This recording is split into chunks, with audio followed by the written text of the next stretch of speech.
आर्थिक रूप से पिछड़े सवर्ण परिवार को विकास करने हेतु सवर्ण आयोग ने बड़ा फैसला लिया है। सरकार से बड़ी मांग रखी गई है। जमीन से लेकर प्रतियोगी परीक्षा समेत नौकरी तक में छूट की बड़ी मांग जो है वह सरकार से रख दी गई है। दरअसल इस वक्त की जो बड़ी जानकारी आ रही है। नमस्कार, द इंडिया टॉप देख रहे हैं, मैं हूं अखंड ज्योति।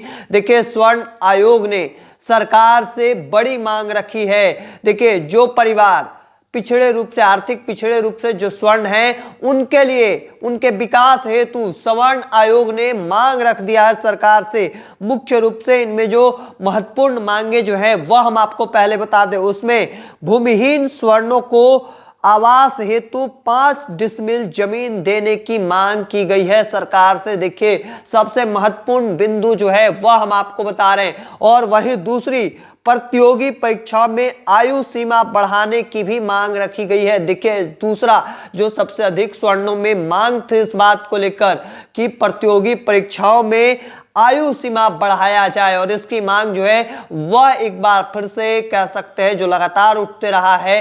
अब स्वर्ण आयोग ने सरकार से इस बात को लेकर मांग कर दी है, सिफारिश की गई है। और इसी के साथ तीसरा मुद्दा हम आपको बता देते हैं, ईडब्ल्यूएस प्रमाण पत्र जारी करने की प्रक्रिया को सरल बनाने की मांग जो है वह की गई है। तो ये 3 प्रमुख जो कह सकते हैं महत्वपूर्ण प्रस्ताव जो है वह सरकार को भेजी गई है, सिफारिश की गई है स्वर्ण आयोग से।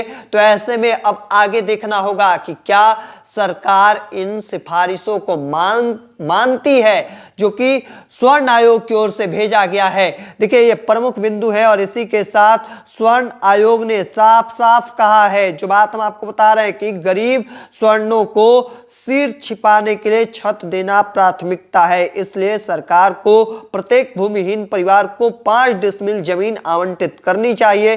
सभी प्रमंडलों से मिले फीडबैक के आधार पर अब जिलों में लंबित और अस्वीकृत ईडब्ल्यूएस आवेदनों का डाटा भी मांगा गया है। तो देखिए, जो बड़ी जानकारी इस वक्त की सुबह सुबह निकलकर सामने आई है कि स्वर्ण आयोग ने सरकार से प्रमुख रूप पर 3 बिंदुओं को लेकर मांग कर दी है। सबसे पहले तो जो आर्थिक रूप से पिछड़े स्वर्ण परिवार हैं, उनके विकास हेतु 5 डिसमिल जमीन देने की मांग की गई है। इसके अलावा दूसरा बिंदु हमने आपको बताया कि प्रतियोगी परीक्षाओं में आयु सीमा जो है उसे बढ़ाने की मांग की गई है। और तीसरा कि जो ईडब्ल्यूएस प्रमाण पत्र बनाए जाते हैं, जो जटिल कठिन प्रक्रिया है, उसे काफी सरल बनाने की भी मांग की गई है। तो ये 3 प्रमुख बिंदु जो हैं वह सरकार की ओर से सरकार से इन चीजों को लेकर मांग किया गया है। और इसी के साथ जो स्वर्ण आयोग के अध्यक्ष हैं महाचंद्र प्रसाद सिंह, कह सकते हैं कि उनकी ओर से ये मांगे जो हैं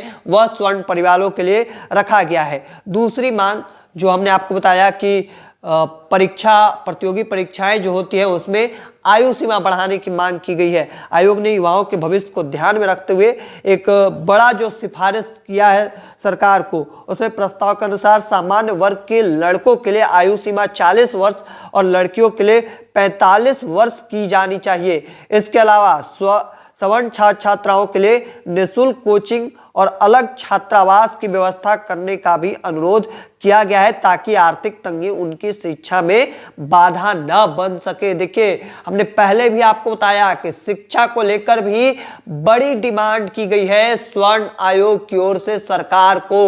और देखिए, यही वजह है कि न केवल उम्र सीमा बढ़ाने की मांग की गई है, बल्कि इसमें साफ साफ यहां तक कहा गया है कि सवर्ण छात्र छात्राओं के लिए निःशुल्क कोचिंग और अलग छात्रावास की व्यवस्था करने का भी अनुरोध किया गया है, ताकि आर्थिक तंगी की वजह से कोई ऐसे बच्चे न हो जो पढ़ाई छोड़ दे और शिक्षा में बाधा बन सके। तो देखिए, यह बड़ा कह सकते हैं प्रमुख रूप से बिंदु जो है वह रखा गया है। ये तमाम बिंदुओं को लेकर अब सरकार से मांग की गई है। हालांकि अब आगे की देखना होगा तस्वीर क्या कुछ निकलकर सामने आती है, चूंकि स्वर्ण आयोग ने 3 बिंदुओं को लेकर सरकार को सिफारिश भेजी है। और इन बिंदुओं पर अब आगे सरकार का रुख क्या होगा यह भी देखना दिलचस्प होगा, क्योंकि जिस तरीके से ये 3 प्रमुख बिंदु जो है वह सरकार की ओर से उठाए गए हैं, जिसमें भूमिहीन स्वर्णों को आवास हेतु 5 डिसमिल जमीन, प्रतियोगी परीक्षाओं में आयु सीमा बढ़ाने की मांग और ईडब्ल्यूएस प्रमाण पत्र जारी करने की जो प्रक्रिया है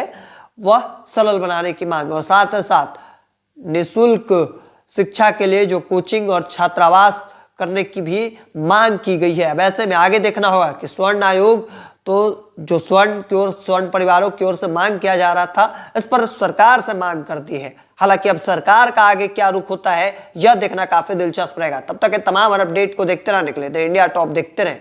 धन्यवाद।